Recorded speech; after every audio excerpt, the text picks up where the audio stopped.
부산진 믿음의 가족 여러분, 오늘도 주님과 함께 동행하는 복된 하루가 되시기를 바랍니다. 오늘 말씀은 사무엘하 15장 24절에서 37절입니다. 보라, 사독과 그와 함께한 모든 레위 사람도 하나님의 언약궤를 메어다가 하나님의 궤를 내려놓고 아비아달도 올라와서 모든 백성이 성에서 나오기를 기다리도다. 왕이 사독에게 이르되, 보라, 하나님의 궤를 성읍으로 도로 메어가라. 만일 내가 여호와 앞에서 은혜를 입으면 도로 나를 인도하사 내게 그 궤와 그 계신대를 보이시리라. 그러나 그가 이와 같이 말씀하시기를 내가 너를 기뻐하지 아니한다 하시면 종이 여기 있사오니 선히 여기시는 대로 내게 행하시옵소서 하리라. 왕이 또 제사장 사독에게 이르되, 내가 선견자가 아니냐? 너는 너희의 두 아들 곧 내 아들 아히마아스와 아비아달의 아들 요나단을 데리고 평안히 성읍으로 돌아가라. 너희에게서 내게 알리는 소식이 올 때까지 내가 광야 나루토에서 기다리리라 하니라. 사독과 아비아달이 하나님의 궤를 예루살렘으로 도로 메어다가 놓고 거기 머물러 있으니라. 다윗이 감람산 길로 올라갈 때 그의 머리를 그가 가리고 맨발로 울며 가고 그와 함께 가는 모든 백성들도 각각 자기의 머리를 가리고 울며 올라가니라. 어떤 사람이 다윗에게 아뢰되, 압살롬과 함께 모반한 자들 가운데 아히도벨이 있나이다 하니 다윗이 이르되, 여호와여, 원하옵건대 아히도벨의 모략을 어리석게 하옵소서 하니라. 다윗이 하나님을 경배하는 마루턱에 이를 때에 아렉 사람 후세가 옷을 찢고 흙을 머리에 덮어쓰고 다윗을 맞으러 온지라. 다윗이 그에게 이르되, 내가 만일 나와 함께 나아가면 내게 누를 끼치리라. 그러나 내가 만일 성읍으로 돌아가서 압살롬에게 말하기를, 왕이여, 내가 왕의 종이니이다. 전에는 내가 왕의 아버지의 종이었더니 이제는 내가 왕의 종이니이다 하면 내가 나를 위하여 아히도벨의 모략을 패하게 하리라. 사독과 아비아달 두 제사장이 너와 함께 거기 있지 아니하냐?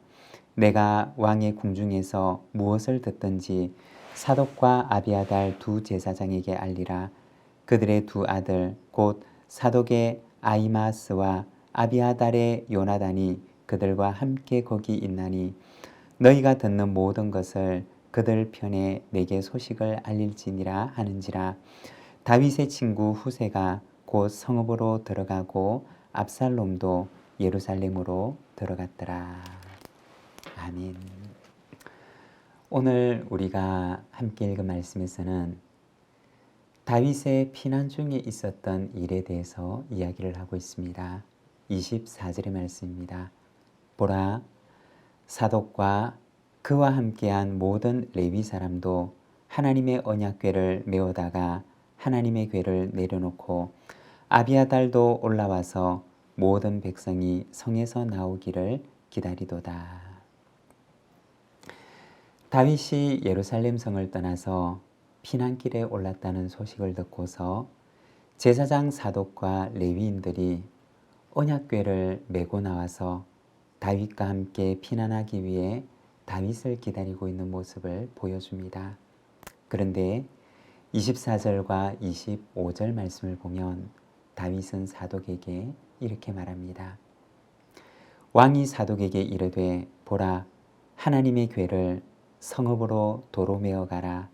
만일 내가 여호와 앞에서 은혜를 입으면 도로 나를 인도하사 내게 그 궤와 그 계신대를 보이시리라. 그러나 그가 이와 같이 말씀하시기를 내가 너를 기뻐하지 아니한다 하시면 종이 여기 있사오니 선히 여기시는 대로 내게 행하시옵소서 하리라. 다윗은 사독에게 언약궤를 메고 예루살렘 성으로 돌아가라고 말합니다. 그런데 이 상황은 사실은 굉장히 이례적인 상황이었습니다. 보통의 경우에는 왕이 어려움에 처하게 되면 언약궤를 가지고 와서 자기와 함께하도록 했던 것입니다. 전쟁에서 진다든지 혹은 백성들의 사기를 높이기 위해서 전쟁터 한가운데 언약궤를 가져오기도 했던 것입니다. 아마도 제사장 사독은 이와 같은 맥락 속에서 언약궤를 메고 다윗과 함께 피난길에 오르기 위해 왔을 것입니다. 하나님께서 다윗과 함께 하신다는 것을 상징적으로 백성들에게 보여주고 그리고 다윗의 마음을 평안케 하기 위해 아마 사독은 그렇게 했을 것입니다. 그러나 다윗은 사독에게 말합니다. 도로 예루살렘 성으로 메어가라. 만일에 하나님께서 은혜를 베푸시면 자신이 돌아와서 하나님의 언약궤를 다시 볼 수 있게 될 것이고, 만일 하나님께서 자신을 기뻐하시지 않는다면 하나님의 처분에 자신을 맡길 것을 말합니다. 우리가 성경을 보면 사울에게 있어서 언약궤와 하나님은 단지 자신의 자기애를 채워줄 도구에 불과했습니다.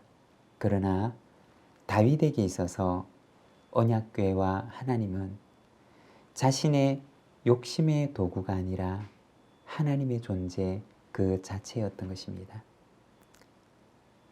다윗은 하나님을 이용하려고 했던 것이 아니라 하나님의 존재 앞에 자신을 맡겼던 것입니다. 하나님을 내 편으로 삼고자 했던 것이 아니라 자신이 하나님 편에 서기를 기도했던 것입니다. 사랑하는 여러분, 우리는 때로 무게중심을 하나님이 아니라 나에게 두고서 하나님을 내 편으로 데려오려고 할 때가 있습니다. 그러나 하나님께서는 내가 하나님께로 돌아오기를 원하십니다. 사랑하는 여러분, 하나님께로 돌아가는 저와 여러분의 삶이 되기를 원합니다. 32절입니다. 다윗이 하나님을 경배하는 마루턱에 이를 때 아렉 사람 후세가 옷을 찢고 흙을 머리에 덮어쓰고 다윗을 맞으러 온지라. 여기에서는 다윗을 맞으러 나왔던 또 한 사람을 보여줍니다. 그는 후세라고 하는 사람이었습니다. 그는 어떤 사람이었느냐? 훗날 다윗의 모사가 되었던 아히도벨의 모략을 패하게 할 사람이었습니다. 다윗이 자신의 앞날을 전적으로 하나님 앞에 의탁하고 하나님의 처분 앞에 자신을 맡길 때 하나님께서는 오히려 다윗을 도울 사람을 그에게 보내주셨던 것입니다.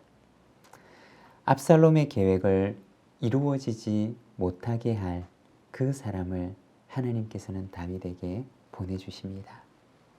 여러분, 참된 회복의 길은 어디에 있을까요?